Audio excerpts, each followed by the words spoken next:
இதை ஒரு நகைச்சுவையாக நாங்கள் செய்கின்றோம். மகன் வேலைக்கு போட்டார், மருமகள் கடைக்கு போட்டார், பிள்ளைகள்லாம் பள்ளிக்கூடம், பிள்ளைகள்லாம் பள்ளிக்கூடம் போட்டுனேன். அது நான் ஒரு டீ போட்டுக்கொண்டு குந்தி இருக்கிறேன். நல்ல விஷயம். என்ன நடக்கும் நாட்டில்? என்ன இப்போ 2026 ஜனவரி 1 அமூலுக்கு வருகிறான். ரிஃப்யூஜி விசாக்காரரும் இமிகிரேஷன்காரரும் A1 A2 படிச்சிருக்கணும். என்ன A1 A2 வந்து பாரம்பரிய படிச்சிருக்கணும். ஏனென்றால் தங்களை கலை கலாச்சாரம் அதுகளோட சேர்ந்து நீங்களும் போக வேணும். அது என்ன கலாச்சாரம்? அவன் வெள்ளத்தோல் 2-3 பேர் வச்சிருப்பான், நாங்களும் அப்படி இருக்கிறோம். அவன் அதை சொல்லல. தங்களோட கலை கலாச்சாரம் என்றால் அந்த படிப்பு விஷயம் தங்களோட ஒத்து போகணும். நீங்களாம் விரிஞ்சு உங்களை இது கிடையாது செய்யறீங்க. அப்படி இல்லாம தங்களை இதுல கலந்திருக்கணும். பாசத்துல முக்கியமா பாசம் இருக்கு. நாங்கள் இப்ப A1 நான் எல்லாம் இப்ப நான் இமிகிரேஷன், எந்த கணவர் ரிஃப்யூஜி. சரியா? உங்களுக்கு நேரம் இல்ல. எப்ப எப்ப படிக்கிறதுக்கு நேரம் இல்லையாண்டு உள்ள சொல்லுவோம். இப்ப நேரம் இல்ல. இப்ப காலமா அந்த காலத்துல நாங்கள் எல்லாம் அந்த காலத்துல வேலைக்கு போன சனங்க. நான் நிறைய பிள்ளையார் 3 பிள்ளையார் பெற்று பள்ளிக்கூடம் படிக்கிறவங்க படிப்பினேன்.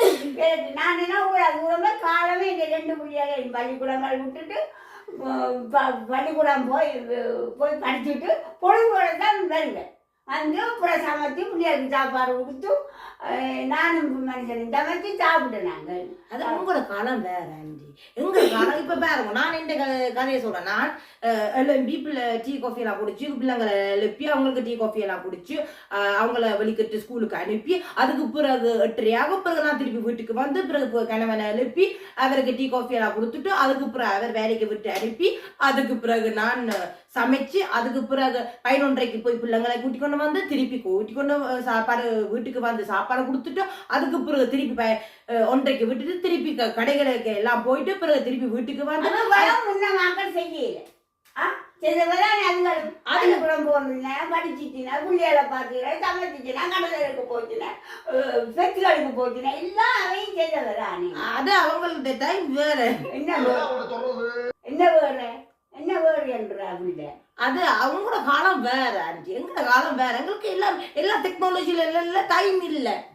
இது உங்களுக்கு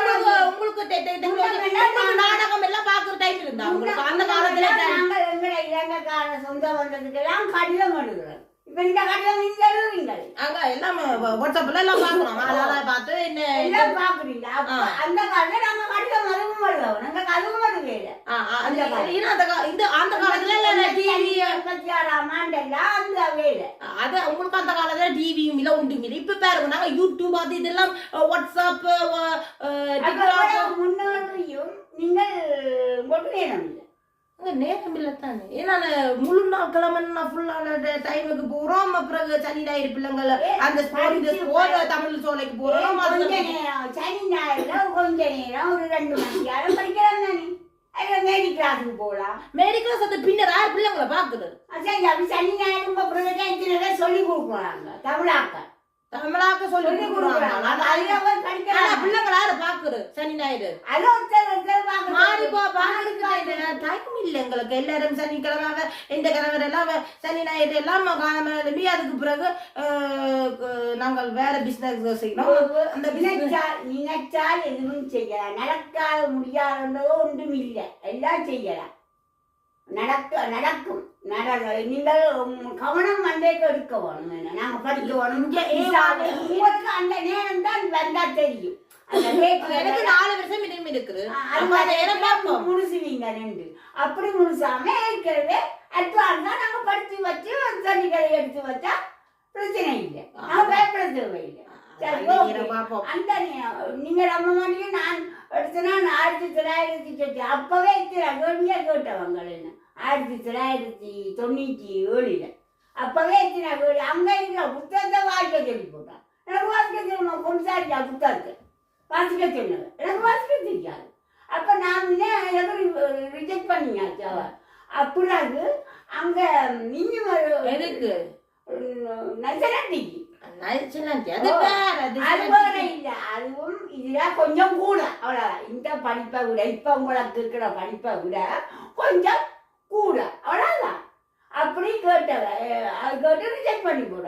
அடுத்த முறை போயிருக்க நான் புலகு மட்டும் அப்ளிகேஷன் போட்டு பதிஞ்சு எடுக்க கூட ஒரு மேடம் அவரும் நல்ல இருக்கிறவங்களையும் பொறுத்து அந்த காலத்துல இருக்கிற இப்ப இருக்கிற இல்ல சட்டத்தை தான் எடுப்பாங்க.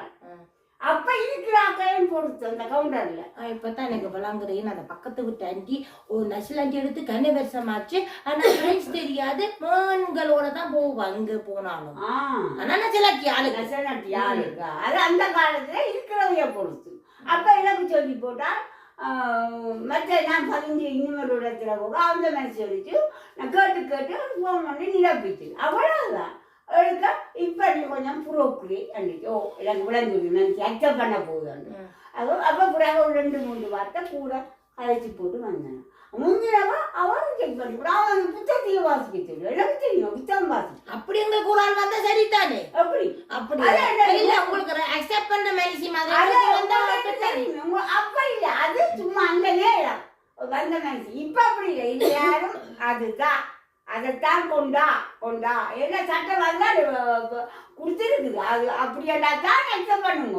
நீங்க என்ன கதை கேட்கிறேன்? நான் இந்த வயசுல இப்ப பிரெஞ்சு படிக்கணும்னா எனக்கு ஒழுங்கா தமிழ் என்ன கருப்புக்கு என்ன ராணான்னு தெரியாம இருக்கிறேன். அதனால ராணா சொல்லி 3 சொல்லி அதுகளே கஷ்டப்பட்டு நான் 7ஆம் வகுப்பு 3 முறை வயசு இல்ல. இந்த நேரம் படிக்கலாம். பிள்ளைங்க கொஞ்ச நேரம் படிக்க விட்டுட்டு 1 மணி நேரம் படிக்கிறாங்க. அப்ப அதை நான் இப்ப நான் படிக்கிறேன். அது ஒரு மத்தியானம் கொஞ்சம் படிச்சு அங்கேயும் போய் படிக்கும். ஒரு சனி ஞாயிறு போய் படிக்கும். தமிழ் சொல்லி கொடுக்கணும். தமிழ் ஆக்கள் போய் படிக்க சனி ஞாயிறு பிள்ளைங்களை பாக்குறோம்.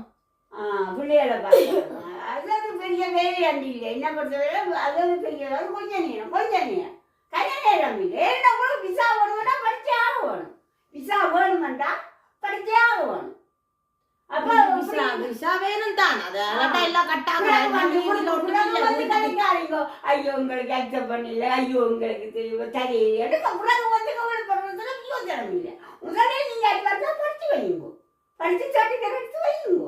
அதான் முறை. அதுதான் சோம்போருக்கா இருக்காங்க. அண்டி நீங்கள் வேற இதுல இருக்குது. அது நாங்கள் நடக்க முடியாத சம்பவத்தை கதைக்கிறீங்க. இப்ப நான் எல்லாம் பிள்ளைங்களை விட்டுன்னா நான் ஸ்கூலுக்கு A1 A2 B1 B2 3க்கு எல்லாம் போக முடியாது. சரியா? அப்ப நான் என்ன அந்த சட்டத்தை ஓட்டே கண்டுபிடிச்சிட்டனோ வாழ்க்கை சுலபம். ஓட்டை உங்களுக்கு தர போறான் ஓட்டு. அவன் தரான். அவன் இதுதான் சட்டம் இதுதான் சட்டம். ஓட்டு நீங்க கண்டுபிடிக்கிற இல்ல அவங்க படிச்சுட்டாங்க. அரசாங்கம் இப்ப நிறைய படிச்சு மற்ற செய்யறத பார்த்து அவையும்